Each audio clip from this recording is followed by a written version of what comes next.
Hi, I'm Megan Van Patten, your host of the Esports Connected podcast, where we connect members of the Esports Trade Association to share their experiences in the world of gaming and esports. Today we welcome Visit Raleigh and SubNation. Welcome to Esports Connected. And if you can introduce yourselves, let's start with you, Ed. Sure, Megan. Thanks for having myself and Lauren on the call today. My name is Ed Tomasi. I am the co-founder and chief managing director for SubNation, and I'm also a co-chair for the Greater Raleigh Esports Local Organizing Committee. I've got about 20 years this September in gaming and esports, so I've been around for a while, and have learned a lot, especially from my co-guest here, Loren Gold, in regards to destination marketing in and around esports. Yeah, and Megan, great to see you. Thank you so much for having us on the podcast. And I'm Loren Gold. I'm the executive vice president with the Greater Raleigh Convention and Visitors Bureau. We work predominantly in the convention, tourism, leisure, and sports realm for as a destination marketing organization, and thrilled to be here today to talk about esports. I too am one of the co-chairs for the Greater Raleigh Esports Local Organizing Committee, and I don't want to, I'm going to address it now from an acronym standpoint, but one of our departments is separately branded, and that's the Greater Raleigh Sports Alliance. So if I refer to GRSA at any point in this conversation, you and the audience will know what I'm talking about, but it is really our sports marketing department that supports a lot of what Ed and I are doing in the esports space. I guess one thing that we can start is what you've done to date in the esports sector. Sure.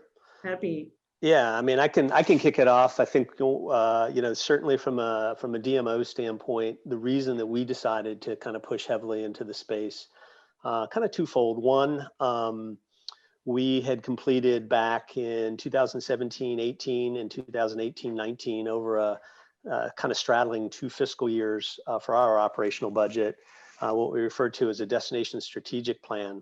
Some in the industry refer to it as a 10-year tourism master plan. We kind of gave it its own branded name. So it's Destination Strategic Plan, or DSP 2028. So it's a 10-year forward-thinking plan that in working with JLL, Jones Lang LaSalle, which is one of the big players in the space that consults to DMOs on long-term master planning.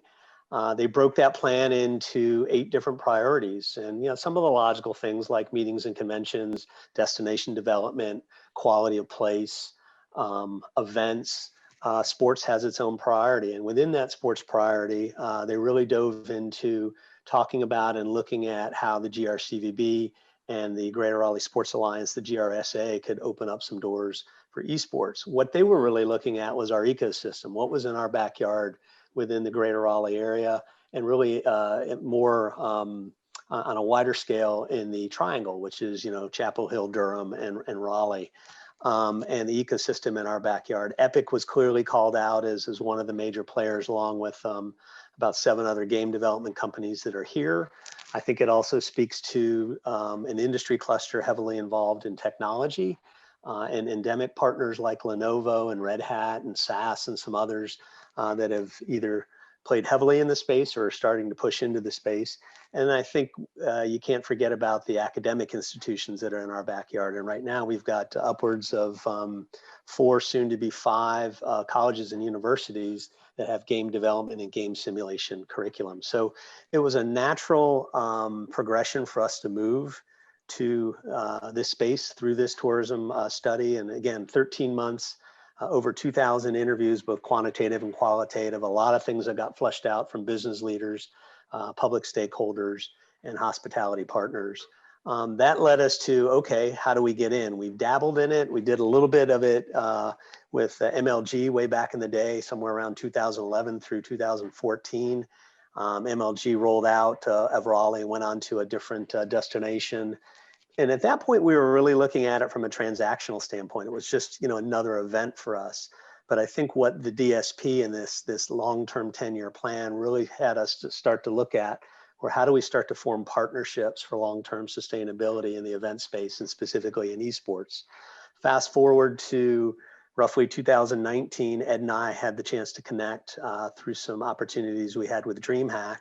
And we saw an opportunity with Ed being right in our backyard to bring in Ed and SubNation as an agency, as a consultative arm of our sports and esports offering to bring in and really kind of get the know-how and get quickly on the glide path for engagement within the community.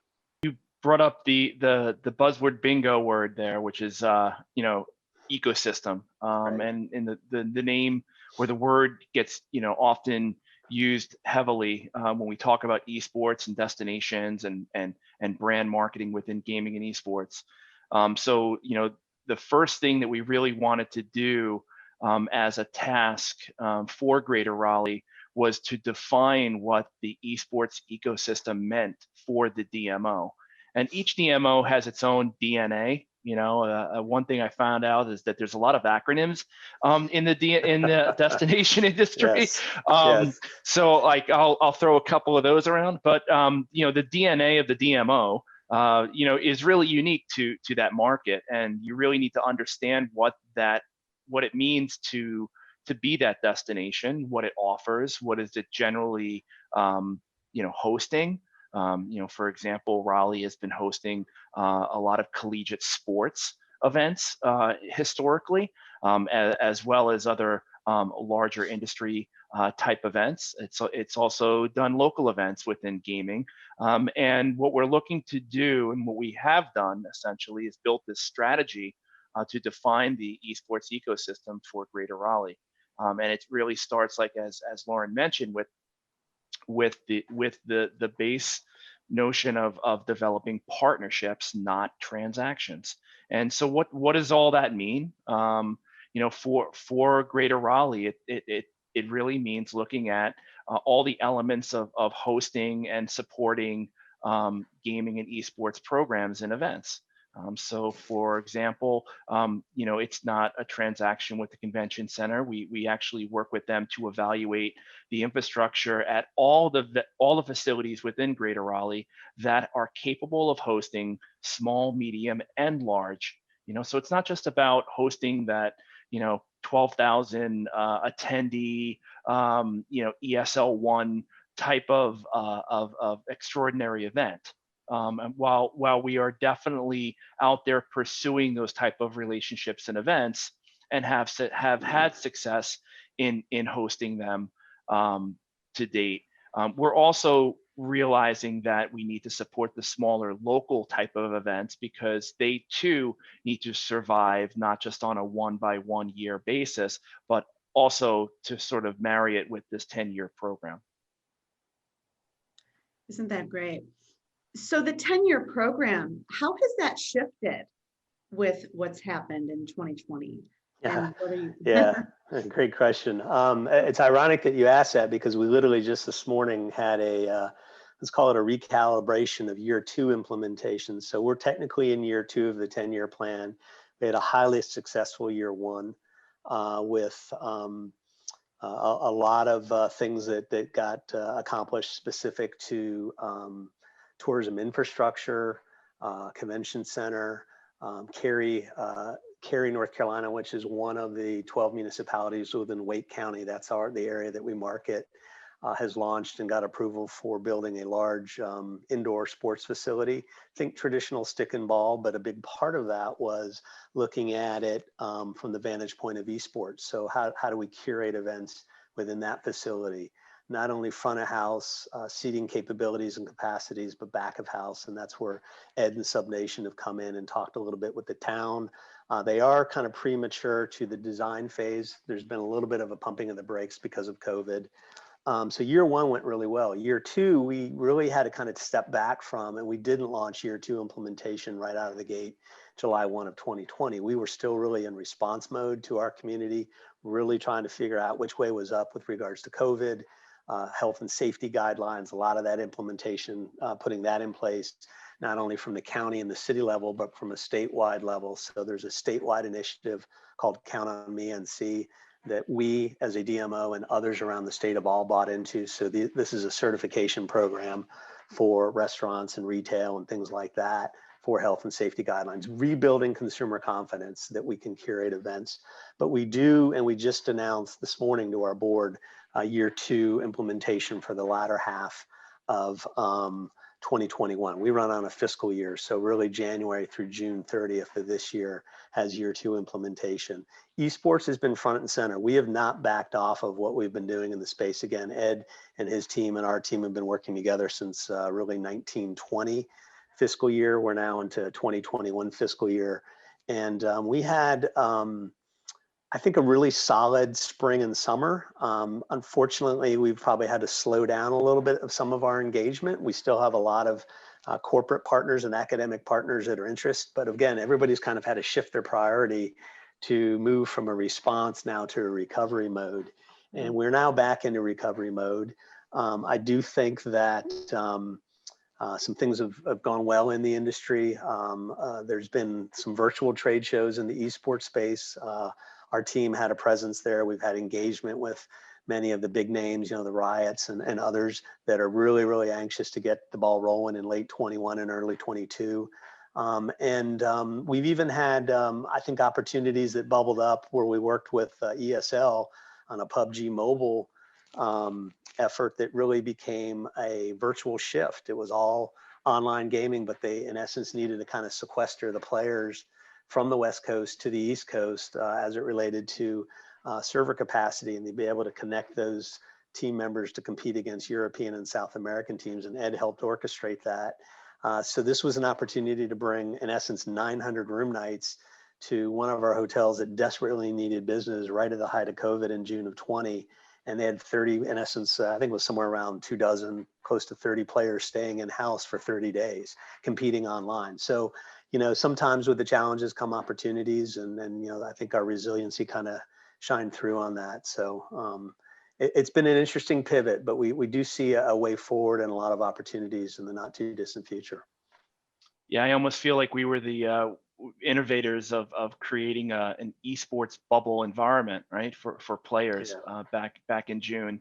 The other thing that we implemented along with that program with ESL was an esports medical concierge service.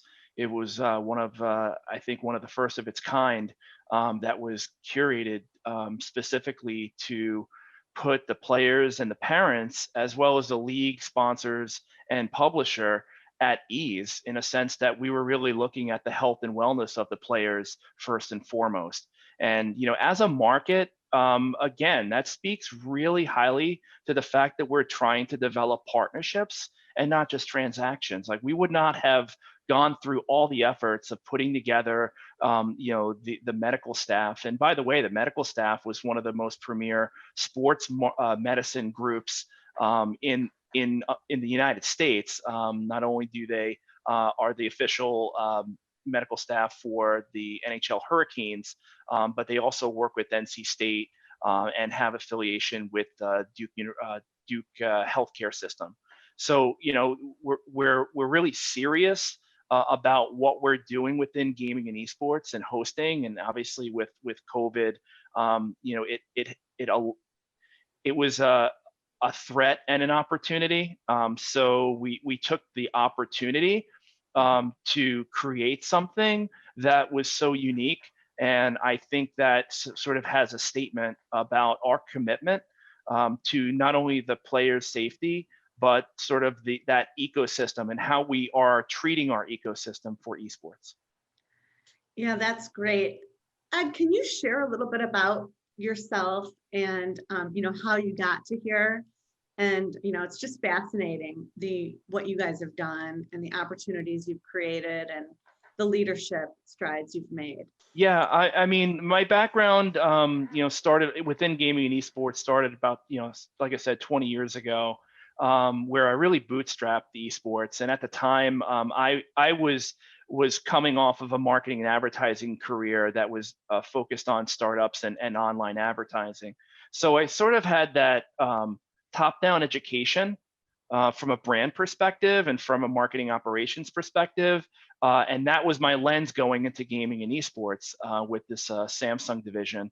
And so I spent 5 years really bootstrapping esports and gaming, understanding all the elements, all the players. And when I say players, the brands and, the publishers and the ecosystem essentially.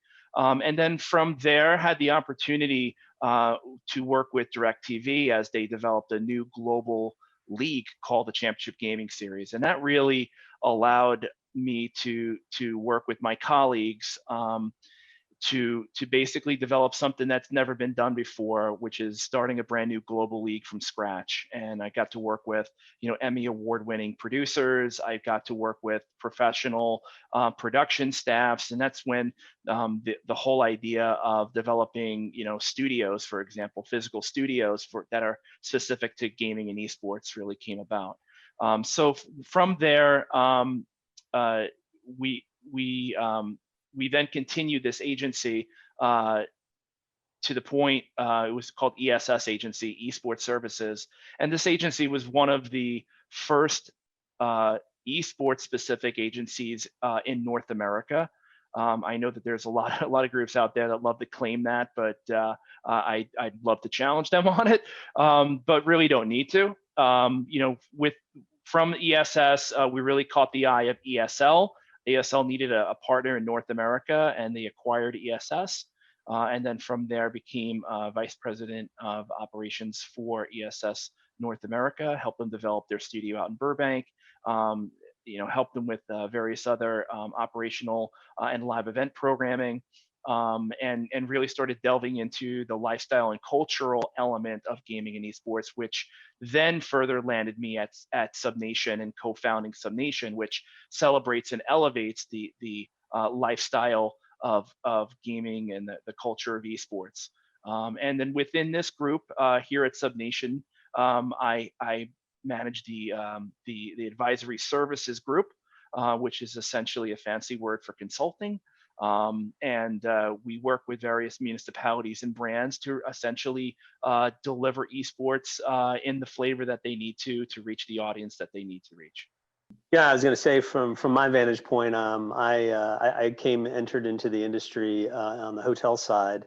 Went to work for Marriott Hotels and Resorts back in the late 80s, and had the good fortune to find my way into a global sales office. So I learned pretty early on in my career the concept of strategic selling and really kind of looking at opportunities in the sales realm a little bit more at 30,000 feet and 360 degrees, so to speak. From there, I moved into the CVB or DMO world. I went to work for Denver, Colorado, ran their regional office in DC. DC's got the highest concentration of trade associations and professional societies. Chicago, number 2. I know where ESTA is based. We won't forget about Chicago market, but started to have the opportunity to kind of cut my teeth in the DMO world and really kind of getting, destination selling and really kind of big picture selling and partnership selling, and really looking at a community from the vantage point beyond bricks and mortar and hospitality infrastructure and number of hotel rooms and size and capacity of a convention center. What other key elements exist in those communities from a private sector standpoint, from a municipal leader standpoint, from a thought leader standpoint? Really, what are the destination brand and attributes? What's the value prop to the event planner to bring an event to said destination above and beyond kind of those bricks and mortars? And so spent almost 3 years, almost 4 years with Denver, and then had the chance to launch my own business. Actually, I formed a business back in the early 90s that ran all the way up to just shy of 9/11, believe it or not, about a week prior to 9/11 in 2001. And it was called City Reps. And it was a regional sales arm for CVBs in a consultancy type of capacity, where we set up a staff both in DC and Chicago and sold 4 or 5 different destinations. These were emerging destinations that were just starting to come into the national marketplace. And they didn't want to open up their full-fledged, own offices. So they hired us to do that on their behalf. That again kind of solidified some entrepreneurship thinking on my behalf, because I ran the company and had a whopping staff of 3 underneath me. and also continue to fuel kind of that strategic partnership driven process. From there, I went back to the global hotel side of the equation for another 3 years, and then had the opportunity to come to Raleigh. And Raleigh was really emerging as a destination. I knew it on paper. My dad was a graduate of Duke. I knew the area. But the one thing I did know coming into it is that they had a strong sense of community, a strong collaborative nature, a great private sector, and a great public sector, anchored by, 3 tier 1 research universities in Duke and UNC and NC State University. And to me, that's kind of gold. When you get into the event space and really the selling space, again, thinking beyond, bricks and mortar, the 4 walls of a convention center, inventory capacity of a hotel. What else are we going to provide the host organization by bringing their event here? And that is, thought leaders, what we like to refer to as connectors. So, when we look at kind of tying this back to esports and what we're doing with Grelock, that model has been a big part of what I've been doing most of my career. So I do think esports, and the reason that we brought Ed in and SubNation in is to understand all the subtle nuances, obviously the game titles, the various channels, but the modeling and the partnership push and the strategic selling part of it is really what we've been doing all along. We're just now applying it to what we feel is a hugely growing channel and a huge upside opportunity for us as a destination. Well, they really are lucky to have both of you and all the collaboration that you're creating. And it's great to have you here. So what's next for you guys? Well, I'll go ahead and jump in. I think we are continuing to try to drive a big strategy tied to that 10-year tourism strategy, specific for esports. We're working on a couple different things right now. We've launched a full-blown secondary landing page at raleighsports.gg, much with the help of SubNation and the SubNation team. So we're really kind of putting a marker out there to the esports community that we're here, we understand it. We've got venues, we've got hotels that get it. We've had some short-term success in hosting a couple different events. We continue to try to push the event channel. We've got an exciting announcement coming up with the curation of the Collegiate Esports National Championship in early May. So there's still very much an event strategy there. We're bullish and excited about what's going to happen in the latter half of 21 and early 22, based on what some other event producers are telling us. We had a great deal of success with Ubisoft and R6 pre-COVID. Right. But I think the other opportunity beyond events is academic engagement and, again, private sector engagement. When we talk about this ecosystem, how do we as a community continue to elevate what we're doing from an industry standpoint in esports? How do we connect the academic institutions to the private sector companies that are here? How do we connect students to be more immersive in esports space beyond game development, casting and a number of the other areas that Ed has opened up our eyes to. So again, how do we help companies view it from a job recruitment, job retention standpoint? Even looking at it to the standpoint of companies that exist here, when they're trying to bring employees in, those employees are looking at the destination through a lens of, okay, if I move there beyond the job, what do I do for fun? What do I do when I'm off the clock? What do I do to entertain my family? And for some, esports and gaming is very much a part of their demographic. So to be able to provide some of those branding elements and those brand attributes to our private sector to really kind of amplify our destination that are targeting that core demo of gaming and esports, there's good synergy there. So, we like to talk about, a great place to live and work, but all those have to start with a great place to visit first. So if we can get people here that are coming in for events or coming here to work for companies that are, again, embracive of esports and gaming and this ecosystem that we're working on, that just helps our destination and helps all of our partners. So yeah, I mean, to add to what Loren had mentioned, I don't think we ever we ever had to refocus on our goals of developing that this esports ecosystem. And what we did is we said, okay, there's the small, medium, and large, right? That there's the small events that are the local events that we need to not only identify, reach out to. So it's not so much an inbound effort, it's also an outbound effort with these local groups to make sure that they know that the organization exists and that there's support mechanisms and potentially economic incentives out there that they should be aware of, that we can work to try and develop what they're looking to do as a local event. And then of course you've got the medium-sized events, which are more the regional, and those can be both within our market, but also out and about. Could be national. Going to do a regional event within this area of the country. And we're again looking, doing outreach to those groups as well. And then, the larger events, which are the national and the international events. I think we've already proven that not only can we host them, but they can flourish here in this market. When we refer back to the Rainbow Six major that we hosted back in August of 2019. It was one of the more successful events from a revenue generator and from community satisfaction component. Not only were the live stream numbers fantastic from a global perspective, that's because it was a great production and the community is an incredible community. But from a satisfaction perspective of attendees, the ease of finding a hotel that is not at an astronomical price, the ease of being able to walk across the street instead of having to drive to the venue was an incredible convenience for everybody, and really sort of put this whole other layer of planning and expense aside for the community, for the players, for the staff, as well as for the attendees. So we've really had the opportunity to never hesitate. We might have had to refocus our efforts in certain areas because of COVID, but I'm really proud to say that we've really innovated.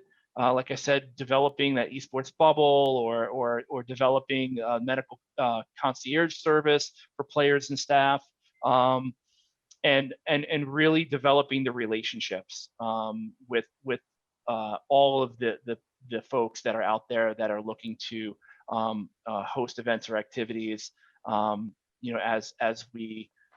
As we continue to communicate the benefits of the Raleigh, the greater Raleigh area, I think we've opened a lot of eyes to the fact that we've got so many benefits that we're now starting to see RFPs come in for the latter half of this year and obviously for next year, that are putting us at the top of their selection list, or at least their evaluation list, because of everything that we've been communicating and developing. The new landing page for specific to esports destination for Raleigh is really unique. There's not many destinations out there that have that. We developed a beautiful video that really communicates the spirit, the DNA of our market and how it relates to gaming and esports.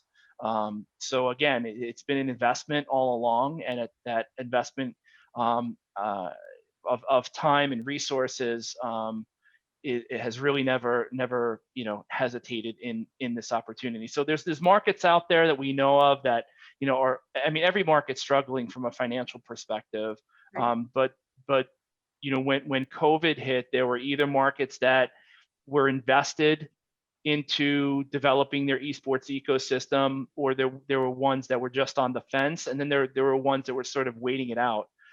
What we're seeing is that the ones that were invested into it and continue to are really going to rise to the top of that list for all the various type of events and communities that are looking to destinations to host their communities.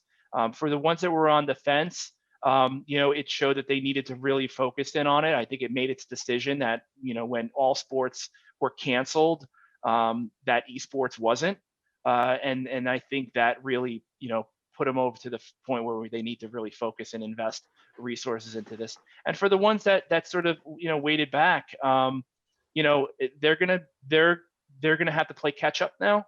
And there's certain markets that are going to be able to quickly turn that around. But the unique thing about what we have, in Greater Raleigh, is sort of this understanding of what esports is and what it can be, and the value of it across the board. So from the Chamber of Commerce to the Sports Authority, to the Convention and Visitors Bureau, to the chairman of major technology corporations, and even the municipal leaders too. I mean, we had municipal leaders turn out to the R6 event.